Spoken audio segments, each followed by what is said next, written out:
एक किसान था जिसके दो बेटे थे। वह बहुत ही आलसी और निकम्मे थे।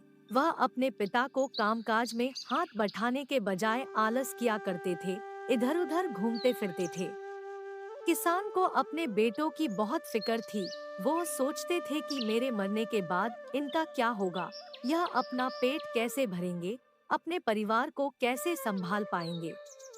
एक दिन किसान की हालत बहुत ही गंभीर थी, कहने का मतलब किसान मरने की हालत में था।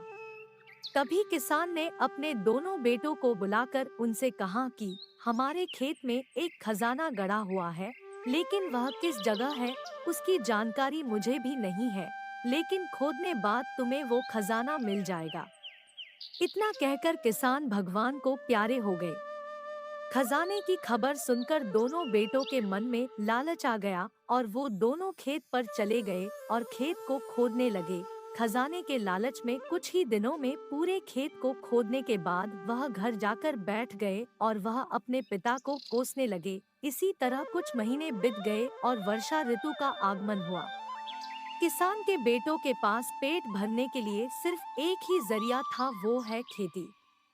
तब बाकी किसानों की तरह किसान के बेटों ने खेत में बीज बोने शुरू। वर्षा का पानी पाकर वह बेअंकुशित हुए और देखते ही देखते खेत लहराने लगे। ऐसा लग रहा था कि हवा के झोंके से लहरा रहा था। यह देखकर किसान के बेटे बहुत खुश हो गए। उनको समझ आ गया कि परिश्रम ही सच्चा धन होता है, और वो उसी तरह से अपने पिता के शब्दों का मोल भी समझ गए और अपने कामकाज में लग गए।